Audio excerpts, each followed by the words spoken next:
Hi, my name is Lyons. I'm a registered dietitian here at MD Anderson Cancer Center.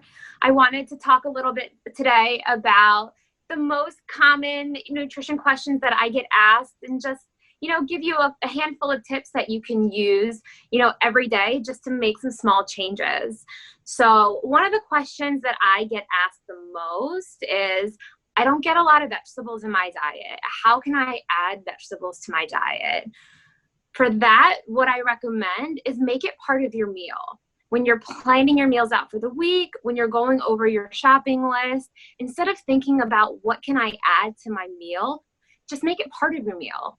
Make it part of the recipe. So for example, one of my favorite recipes is pasta primavera.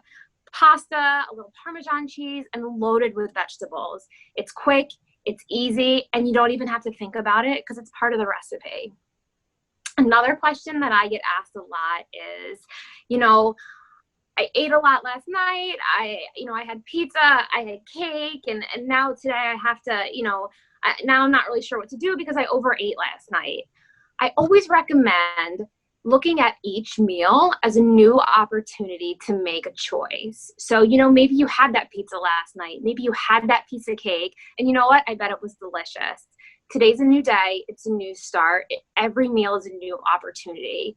Maybe for breakfast this morning, you might choose oatmeal with blueberries and a handful of nuts. Choose something that makes you feel good. So, don't worry about that meal from last night. Go ahead. It's a brand new day. Another question I get, a lot of people say, I don't think I get enough to drink. I know I don't drink enough water throughout the day. I'm thirsty. I'm tired. So some ways that I recommend adding fluid to your day, get a little creative. Take some seltzer, add a splash of juice. It's just like a summer spritzer. That way you don't really have to think about it. You can enjoy it during a barbecue, and it's just a fun way to get fluid. If you're not crazy about seltzer, because I do get that a lot, anything that's decaffeinated, we count as a fluid. So that could be, decaffeinated tea, soup, popsicles, fruit. Fruit has tons of water. So that's also another way to get some extra fluid into your day. Another thing is, around 2 or 3 o'clock in the afternoon when you're just absolutely exhausted and you hit what's called that afternoon slump, ways to avoid that, ways to beat that and prepare for that, plan ahead. Bring some snacks. Pack something that's got a lot of protein and something that'll give you some energy to get you through the rest of your workday so you can make it to dinner. Some examples might be a hard-boiled egg, string cheese, a handful of trail mix. Pick something that's fun. Pick something that's easy. If you don't have anything to eat, often getting up and taking a walk will also help wake you up and energize you to get you through the rest of the day.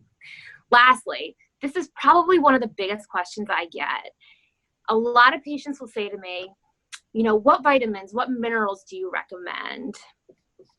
So generally speaking, anything over the counter that you get, any vitamins, minerals, supplements, none of them are actually regulated by the FDA. Generally, I don't recommend taking any vitamins or minerals, with the exception of patients that are truly deficient in vitamin D, calcium, iron. If they're prescribed by your physician, that's a different story. What you can do to make sure that you're getting all of the nutrients, all of the vitamins and minerals that your body needs, make sure you're getting a wide variety of fruits, vegetables, proteins, fish. It's much more fun. You can get very creative with your meals, with your snacks. The other part of this is your body tends to absorb those vitamins and minerals much better through real food.